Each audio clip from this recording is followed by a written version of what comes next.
हर खबर सच के साथ।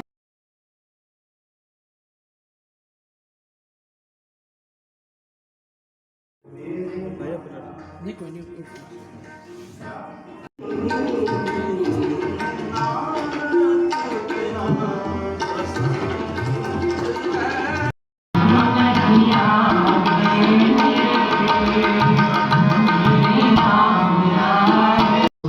सहज गोविंद गुण नाम जिस मन बस सोत निधान।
हाँ सर अपना नाम जी डॉक्टर जितेंद्र मल्होत्रा।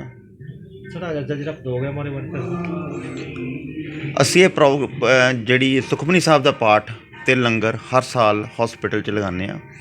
ਸਾਡਾ ਸ਼ੁਰੂ ਤੋਂ ਹੀ 6ਵਾਂ ਸਾਲ ਚੱਲ ਰਿਹਾ। ਸਾਡਾ ਸ਼ੁਰੂ ਤੋਂ ਪਹਿਲੇ ਦਿਨ ਤੋਂ ਇਹੀ ਮੋਟਿਵ ਰਿਹਾ ਕਿ ਅਸੀਂ ਹਰ ਸਾਲ ਕੁਛ ਨਾ ਕੁਛ ਪਬਲਿਕ ਦੀ ਸੇਵਾ ਵਾਸਤੇ ਤੇ ਹਸਪੀਟਲ ਨੂੰ ਅੱਗੇ ਵਧਾਉਣ ਵਾਸਤੇ ਇੱਕ ਉਪਰਾਲਾ ਕਰੀਏ।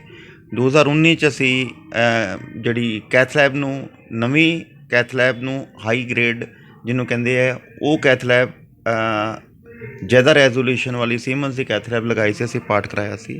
ਪਿਛਲੇ ਸਾਲ ਅਸੀਂ ਸੀਮਨਸ ਦਾ ਸੀਟੀ ਸਕੈਨ 32 ਸਲਾਈਸ ਇਨੋਗਰੇਟ ਕੀਤਾ। ਉਦੋਂ ਅਸੀਂ ਉਸ ਖੁਸ਼ੀ 'ਚ ਪਾਠ ਕਰਾਇਆ ਸੀ। ਇਸ ਵਾਰੀ ਸਾਡਾ ਉਪਰਾਲਾ ਸੀ ਕਿ ਜਿਹੜੇ ਸਾਡੇ ਕ੍ਰਿਟੀਕਲ ਕੇਅਰ ਪੇਸ਼ੈਂਟਸ ਹੈ, ਟਰਾਮਾ ਪੇਸ਼ੈਂਟਸ ਹੈ ਜਾਂ ਜਿਨ੍ਹਾਂ ਦੀ ਬਾਈਪਾਸ ਸਰਜਰੀ ਹੁੰਦੀ ਹੈ, ਉਹਨਾਂ ਨੂੰ ਇਨ ਹਾਊਸ ਬਲੱਡ ਬੈਂਕ ਦੀ ਬਹੁਤ ਜ਼ਿਆਦਾ ਰਿਕੁਆਇਰਮੈਂਟ ਸੀ। ਜਿਸ ਕਰਕੇ ਅਸੀਂ ਇਹ ਉਪਰਾਲਾ ਕੀਤਾ ਕਿ ਅਸੀਂ ਬਲੱਡ ਬੈਂਕ ਇਨ ਹਾਊਸ ਲਗਾਉਣਾ ਹੈ। ਤਾਂ ਇਨ ਹਾਊਸ ਬਲੱਡ ਬੈਂਕ ਦੀ ਸ਼ੁਰੂਆਤ ਕੀਤੀ ਗਈ ਹੈ, ਜਿਹੜਾ ਕਿ ਕੁਛ ਦੇਰ 'ਚ ਬਲੱਡ ਬੈਂਕ ਸਾਡਾ ਅੰਦਰ ਸ਼ੁਰੂ ਹੋ ਜਾਏਗਾ। ਉਹਦੇ ਵਾਸਤੇ ਅਸੀਂ ਉਹਦੀ ਸ਼ੁਰੂਆਤ ਕਰਨ ਵਾਸਤੇ ਅਸੀਂ ਇਹ ਪਾਠ ਰਖਵਾਇਆ ਸੁਖਮਨੀ ਸਾਹਿਬ ਦਾ ਕਿ ਤਾਂ ਕਿ ਇਹਦੀ ਸ਼ੁਰੂਆਤ ਬਹੁਤ ਅੱਛੀ ਹੋਵੇ ਔਰ ਇਹ ਠੀਕ ਤਰ੍ਹਾਂ ਅਸੀਂ ਇਹਨੂੰ ਚਲਾ ਪਾਈਏ। ਸਪੈਸ਼ਲੀ ਡੇਂਗੂ ਦੇ ਪੇਸ਼ੈਂਟਸ ਜਿਹੜੇ ਹੁੰਦੇ ਹੈ, ਡੇਂਗੂ ਦੇ ਪੇਸ਼ੈਂਟਸ ਵਾਸਤੇ ਸਾਨੂੰ ਇਹ ਬਲੱਡ ਬੈਂਕ ਦੀ ਬਹੁਤ ਜ਼ਿਆਦਾ ਰਿਕੁਆਇਰਮੈਂਟ ਹੁੰਦੀ, ਜਿਸ 'ਚ ਪਲੇਟਲੈਟਸ, SDPC, RDPC, ਇਹ ਸਾਰੀਆਂ ਚੀਜ਼ਾਂ, FFP, ਇਹ ਸਾਰੀਆਂ ਚੀਜ਼ਾਂ ਡੇਂਗੂ ਨੂੰ ਟਰੀਟ ਕਰਨ ਵਾਸਤੇ। ਤੁਹਾਨੂੰ ਸਾਰਿਆਂ ਨੂੰ ਪਤਾ ਹੀ ਹੈ ਕਿ ਡੇਂਗੂ ਹਰ ਸਾਲ ਬਹੁਤ ਤੇਜ਼ੀ ਨਾਲ ਆਉਂਦਾ ਹੈ ਔਰ ਬਹੁਤ ਸਾਰੇ ਪੇਸ਼ੈਂਟਸ ਦੀ ਜਾਨ ਵੀ ਲੈ ਲੈਂਦਾ ਹੈ। ਇਹਨਾਂ ਨੂੰ ਬਚਾਉਣ ਦਾ ਬੜਾ ਸਿੰਪਲ ਤਰੀਕਾ ਹੈ। ਅਗਰ ਇਨ ਹਾਊਸ ਬਲੱਡ ਬੈਂਕ ਹੋਵੇ ਤਾਂ ਕਾਫੀ ਜ਼ਿਆਦਾ ਪੇਸ਼ੈਂਟਸ ਨੂੰ ਜਿਹੜੇ ਕਿ ਨਹੀਂ ਬਚਣ ਵਾਲੇ ਵੀ ਹੁੰਦੇ, ਅਸੀਂ ਉਹਨਾਂ ਨੂੰ ਬਚਾਉਣ 'ਚ ਸੌਖਾ ਹੋ ਜਾਂਦਾ ਸਾਨੂੰ ਬਚਾਉਣਾ। ਇਨ ਹਾਊਸ ਪੇਸ਼ੈਂਟਸ ਬਾਈਪਾਸ ਵਾਲੇ, ਉਹਨਾਂ ਨੂੰ ਇਨ ਹਾਊਸ ਚਾਹੀਦਾ ਹੁੰਦਾ ਹੈ। ਸਾਨੂੰ ਪਿਛਲੇ ਸਾਲ ਜਿਹੜਾ CT ਸਕੈਨ ਲਗਾਇਆ ਸੀ, ਉਹ CT ਸਕੈਨ ਦੀ ਬਹੁਤ ਜ਼ਿਆਦਾ ਮਦਦ ਮਿਲੀ ਸਾਨੂੰ ਜਿਹੜੇ ਕੋਵਿਡ ਦੇ ਪੇਸ਼ੈਂਟਸ ਠੀਕ ਕਰਨ ਵਾਸਤੇ। ਕੋਵਿਡ ਦੇ ਪੇਸ਼ੈਂਟਸ ਅਸੀਂ ਇਨ ਹਾਊਸ CT ਸਕੈਨ ਨਾਲ ਬਹੁਤ ਜਲਦੀ ਪਕੜ ਲਏ, ਬਿਕੋਜ਼ ਬੜੀ ਵਾਰੀ RT-PCR 'ਚ ਇੰਨੀ ਜਲਦੀ ਪਕੜਿਆ ਨਹੀਂ ਜਾਂਦਾ ਸੀ ਕੋਵਿਡ, ਜਿੰਨੀ ਜਲਦੀ ਅਸੀਂ ਸਿੰਪਟਮ ਆਉਣ ਤੋਂ ਪਹਿਲਾਂ, ਈਵਨ ਪੇਸ਼ੈਂਟ ਨੂੰ ਅਲਾਮਤਾਂ ਹੋਣ ਤੋਂ ਪਹਿਲਾਂ ਹੀ ਅਸੀਂ CT ਸਕੈਨ ਨਾਲ ਉਹ ਚੀਜ਼ਾਂ ਨੂੰ ਪਕੜ ਲਿਆ। ਜਿਸ ਕਰਕੇ ਪੇਸ਼ੈਂਟਸ ਦੀਆਂ ਜਿੰਨੀਆਂ ਵੀ, ਬਹੁਤ ਸਾਰੀਆਂ ਦਵਾਈਆਂ ਤਾਂ ਅਵੇਲੇਬਲ ਨਹੀਂ ਸੀ, ਜਿੰਨੀਆਂ ਵੀ ਦਵਾਈਆਂ ਅਵੇਲੇਬਲ ਸੀ ਉਹ ਦਵਾਈਆਂ ਨਾਲ ਸਭ ਤੋਂ ਇੰਪੋਰਟੈਂਟ ਗੱਲ ਉਹਦੇ 'ਚੋਂ ਦਵਾਈਆਂ ਦੀ ਇਹ ਸੀ ਕਿ ਜਦੋਂ ਤੱਕ ਉਹ ਇਨੀਸ਼ੀਅਲ ਸਟੇਜਿਸ 'ਤੇ, ਪਹਿਲੀ ਸਟੇਜ 'ਤੇ ਨਾ ਦਿੱਤੀਆਂ ਜਾਣ ਅਤੇ ਬਾਅਦ 'ਚ ਜਦੋਂ ਬਹੁਤ ਜ਼ਿਆਦਾ ਉਹਦੀਆਂ ਪੇਸ਼ੈਂਟ ਡੇਂਜਰਸ ਮੋਡ 'ਚ ਚਲਾ ਜਾਂਦਾ ਹੈ ਜਾਂ ਕ੍ਰਿਟੀਕਲ ਹੋ ਜਾਂਦਾ ਹੈ, ਉਦੋਂ ਦਵਾਈਆਂ ਦਾ ਬਹੁਤ ਜ਼ਿਆਦਾ ਫਾਇਦਾ ਨਹੀਂ ਹੁੰਦਾ।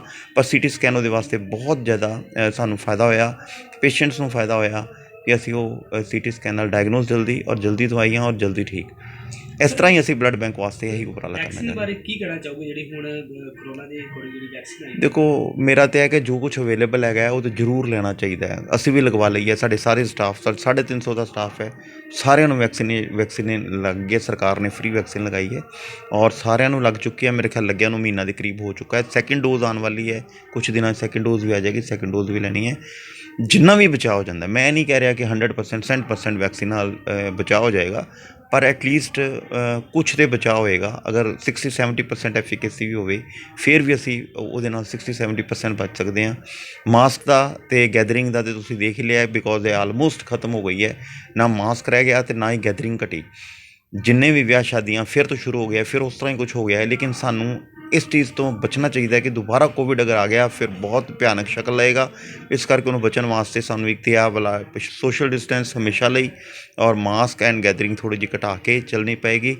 ਔਰ ਇਹਦੇ ਨਾਲ ਚੌਥਾ ਉਪਰਾਲਾ ਜਿਹੜਾ ਕਿ ਵੈਕਸੀਨ ਦਾ ਹੈ ਉਹ ਵੀ ਲੈਣਾ ਚਾਹੀਦਾ ਹੈ। ਔਰ ਮੈਨੂੰ ਲੱਗਦਾ ਹੈ ਕਿ ਅਗਰ ਵੈਕਸੀਨ ਅਸੀਂ 50-60% ਇੰਡੀਅਨਸ ਨੂੰ ਵੀ ਲਗਾਤੀ ਅਤੇ ਅਸੀਂ 100% ਕਾਮਯਾਬ ਹੋ ਜਾਵਾਂਗੇ। ਸਰ ਜਿਸ ਤਰ੍ਹਾਂ ਅਫਵਾਹ ਫੈਲਾਈ ਜਾ ਰਹੀ ਹੈ ਕਿ ਵੈਕਸੀਨ ਨਾਲ ਨੈਗੇਟਿਵ ਸਿੰਪਟਮਸ ਵੀ ਆ ਰਹੇ ਆ, ਇਹਦੇ ਬਾਰੇ ਕੀ ਕਹਿਣਾ? ਬਿਲਕੁਲ ਦੇਖੋ ਕੋਈ ਵੀ ਵੈਕਸੀਨ, ਦੁਨੀਆ ਦੀ ਕੋਈ ਵੈਕਸੀਨ, ਚਾਹੇ ਉਹ BCG ਲੈ ਲਓ, ਪੋਲੀਓ ਲੈ ਲਓ, ਕਿਸੇ ਵੀ ਵੈਕਸੀਨ ਲੈ ਲਓ, ਛੋਟਾ ਮੋਟਾ ਬੁਖਾਰ, ਠੰਡ ਲੱਗਣੀ, ਉਲਟੀਆਂ ਆਉਣੀਆਂ, ਟੱਟੀਆਂ ਲੱਗਣੀਆਂ, ਇਹ ਸਾਰੀਆਂ ਆਮ ਅਲਾਮਤਾਂ ਹੀ ਹੈ। ਇਹ ਅਲਾਮਤਾਂ ਤਾਂ ਈਵਨ ਐਂਟੀਬਾਇਓਟਿਕਸ ਦੀਆਂ ਜਾਂ ਈਵਨ ਦਵਾਈਆਂ ਦੀਆਂ ਸਾਰੀਆਂ ਦੀਆਂ ਅਲਾਮਤਾਂ ਹੈਗੀਆਂ। ਇਹਦਾ ਮਤਲਬ ਇਹ ਨਹੀਂ ਹੈ ਕਿ ਅਸੀਂ ਐਂਟੀਬਾਇਓਟਿਕਸ ਨਹੀਂ ਖਾਣੇ ਜਾਂ ਅਸੀਂ ਇਹ ਨਹੀਂ ਕਰਨਾ ਉਹ ਨਹੀਂ ਕਰਨਾ। ਉਹਦੇ ਸਾਈਡ ਇਫੈਕਟਸ ਹਮੇਸ਼ਾ ਛੋਟੇ ਮੋਟੇ ਸਾਰਿਆਂ ਦੇ ਹੁੰਦੇ ਆ। ਇੱਦਾਂ ਵੈਕਸੀਨ ਦਾ ਵੀ ਸਾਈਡ ਇਫੈਕਟ ਹੈ। ਨਵੀਂ ਵੈਕਸੀਨ ਹੈ, ਬਹੁਤ ਜ਼ਿਆਦਾ ਲੋਕਾਂ ਨੂੰ ਪਤਾ ਨਹੀਂ ਹੈ, ਲੇਕਿਨ ਨਾ ਲਗਵਾਉਣਾ ਤਾਂ ਮੈਨੂੰ ਲੱਗਦਾ ਨਹੀਂ ਹੈ ਕੋਈ ਸਮਝਦਾਰੀ ਹੈ। ਵੈਕਸੀਨ ਜ਼ਰੂਰ ਲਗਵਾਉਣੀ ਚਾਹੀਦੀ ਹੈ ਔਰ ਸਾਰਿਆਂ ਨੂੰ ਲਗਵਾਉਣੀ ਚਾਹੀਦੀ ਹੈ। ਮੈਂ ਲਖਵਿੰਦਰ ਸਿੰਘ ਅਰਸ਼ੀ, ਮੈਨੇਜਰ ਦੀ ਕਾਰਪੋਰੇਟ ਹਸਪੀਟਲ, ਔਰ ਅੱਜ ਸਾਡੇ ਬਹੁਤ ਹੀ ਸਤਿਕਾਰਯੋਗ ਡਾਕਟਰ ਜਤਿੰਦਰ ਮਲਹੋਤਰਾ ਜੀ MD ਕਾਰਪੋਰੇਟ ਹਸਪੀਟਲ, ਡਾਕਟਰ ਆਰਤੀ ਮਲਹੋਤਰਾ ਜੀ, ਉਹਨਾਂ ਵੱਲੋਂ ਜੋ ਅੱਜ ਹਸਪਤਾਲ ਵਿੱਚ ਇੱਕ ਸ਼ੁਕਰਾਨੇ ਵਜੋਂ, ਗੁਰੂ ਮਹਾਰਾਜ ਦੇ ਸ਼ੁਕਰਾਨੇ ਵਜੋਂ ਸੁਖਮਨੀ ਸਾਹਿਬ ਦਾ ਪਾਠ ਕਰਵਾਇਆ ਗਿਆ, ਜਿਸ ਵਿੱਚ ਕੀਰਤਨ ਔਰ ਕਥਾ ਵਿਚਾਰਾਂ ਵੀ ਹੋਈਆਂ। ਔਰ ਸਾਡਾ ਮੇਨ ਮਨੋਰਥ ਇਹੀ ਹੈ ਕਿ ਜੋ ਵੀ ਸਾਡੇ ਹਸਪੀਟਲ ਵਿੱਚ ਕੋਈ ਵੀ ਮਰੀਜ਼ ਆਵੇ ਤਾਂ ਜੋ ਉਸ ਨੂੰ ਅਸੀਂ ਤੰਦਰੁਸਤ ਕਰਕੇ ਭੇਜ ਸਕੀਏ। ਔਰ ਦੁਆ ਅਤੇ ਦਵਾ ਦੋਨੋਂ ਕੰਮ ਕਰਦੀਆਂ ਨੇ। ਅਸੀਂ ਦੋਨਾਂ ਦਾ ਹੀ ਸਹਾਰਾ ਲੈ ਕੇ ਚੱਲਦੇ ਹਾਂ। ਸਾਡੇ ਹਸਪੀਟਲ ਦੇ ਡਾਕਟਰ ਜਤਿੰਦਰ ਮਲਹੋਤਰਾ ਜੀ ਵੱਲੋਂ ਹਰ ਸਾਲ ਇਹ ਸ਼ੁਕਰਾਨੇ ਵਜੋਂ ਸੁਖਮਨੀ ਸਾਹਿਬ ਦਾ ਪਾਠ ਕਰਵਾਇਆ ਜਾਂਦਾ। ਹੋਰ ਕੀ ਉਪਰਾਲੇ ਕੀਤੇ ਜਾਂਦੇ ਨੇ ਜੀ ਹਸਪੀਟਲ ਵੱਲੋਂ? ਹੋਰ ਸਾਡੇ ਹਸਪੀਟਲ ਵੱਲੋਂ ਜੋ ਵੀ ਸਮਾਜ ਸੇਵਕ ਕੰਮ ਨੇ ਉਹਨਾਂ ਵਿੱਚ ਜਿੱਦਾਂ ਫ੍ਰੀ ਮੈਡੀਕਲ ਕੈਂਪ ਲਗਾਏ ਜਾਂਦੇ ਨੇ, ਜਿੱਥੇ ਜਿੱਥੇ ਲੋੜਵੰਦਾਂ ਨੂੰ ਜਿਹੜੀ ਜ਼ਰੂਰਤ ਆ ਉਹ ਮੁਹੱਈਆ ਕਰਵਾਈ ਜਾਂਦੀ ਹੈ। ਇਹੀ ਨਹੀਂ ਕਿ ਅਸੀਂ ਆਪਣੇ ਹਸਪਤਾਲ ਦੇ ਕੋਈ ਫਾਇਦੇ ਵਾਸਤੇ, ਚਾਹੇ ਸਾਨੂੰ ਉੱਥੇ ਫਾਇਦਾ ਹੋਵੇ ਚਾਹੇ ਨਾ ਹੋਵੇ, ਉਹਨਾਂ ਕੰਮਾਂ ਵਿੱਚ ਵੀ ਜਾ ਕੇ ਸਾਡੇ ਜੋ ਜਤਿੰਦਰ ਮਲਹੋਤਰਾ ਜੀ ਡਾਕਟਰ ਸਾਹਿਬ ਨੇ ਉਹਨਾਂ ਵੱਲੋਂ ਭੇਜਿਆ ਜਾਂਦਾ ਸਾਡੀ ਟੀਮ ਨੂੰ, ਔਰ ਅਸੀਂ ਜਾ ਕੇ ਬਾਖੂਬੀ ਉੱਥੇ ਉਹ ਕੰਮ ਕਰਕੇ ਆਉਂਦੇ ਹਾਂ ਜੀ। ਇਹ ਕੈਂਪ ਫ੍ਰੀ ਲਾਏ ਜਾਂਦੇ? ਇਹ ਕੈਂਪ ਬਿਲਕੁਲ ਫ੍ਰੀ ਲਗਾਏ ਜਾਂਦੇ ਆ ਜੀ। ਜਿਸ ਤਰ੍ਹਾਂ ਪਹਿਲਾਂ ਵੀ ਤੁਸੀਂ ਕਰ ਚੁੱਕੇ ਹੋ ਕਵਰੇਜ। ਅਸੀਂ SP ਜੋ ਪਰਮਿੰਦਰ ਸਿੰਘ ਜੀ ਭੰਡਾਲ ਨੇ, ADCP ਪਰਮਿੰਦਰ ਸਿੰਘ ਜੀ ਭੰਡਾਲ, ਉਹਨਾਂ ਨਾਲ ਰਲ ਕੇ ਪੁਲਿਸ ਮੁਲਾਜ਼ਮਾਂ ਦੇ ਕੈਂਪ ਜਾਂ ਹੋਰਨਾਂ ਪਿੰਡਾਂ ਦੇ ਵਿੱਚ ਸਾਡੇ ਕਾਫੀ ਦੇਰ ਤੋਂ ਇਹ ਕੰਮ ਚੱਲਦੇ ਆ ਰਹੇ ਨੇ ਜੀ। ਕੈਂਪ ਦੇ ਵਿੱਚ ਹਰ ਇੱਕ ਡਿਜ਼ੀਜ਼ ਨੂੰ ਕਵਰ ਕੀਤਾ ਜਾਂਦਾ ਨੇ, ਜਿਸ ਤਰ੍ਹਾਂ ਕਿ like BP, sugar, ECG, bone test ਜਾਂ ਹੋਰ ਵੀ ਜਿਹੜੀ ਕੋਈ ਨੋਰਮਲ ਬਿਮਾਰੀਆਂ ਹੁੰਦੀਆਂ ਨੇ ਜਿਹੜੀਆਂ ਮੌਕੇ 'ਤੇ ਟੈਸਟ ਕਰਕੇ ਉਹਨਾਂ ਨੂੰ ਦਵਾਈ ਦਿੱਤੀ ਜਾਂਦੀ ਹੈ, ਉਹ ਕੀਤੇ ਜਾਂਦਾ। ਔਰ ਇਸ ਦੇ ਨਾਲ ਸਾਡੇ ਹਸਪੀਟਲ ਵੱਲੋਂ ਜੋ ਦਵਾਈ ਬਿਲਕੁਲ ਫ੍ਰੀ ਮੁਹੱਈਆ ਕਰਵਾਈ ਜਾਂਦੀ, 1 ਰੁਪਇਆ ਵੀ ਚਾਰਜ ਨਹੀਂ ਕੀਤਾ ਜਾਂਦਾ, ਨਾ ਕੈਂਪ ਲਗਾਉਣ ਵਾਲਿਆਂ ਕੋਲੋਂ ਅਤੇ ਨਾ ਜੋ ਉੱਥੇ ਜੋ ਆਪਣੇ ਮਰੀਜ਼ ਆਉਂਦੇ ਉਹਨਾਂ ਕੋਲੋਂ।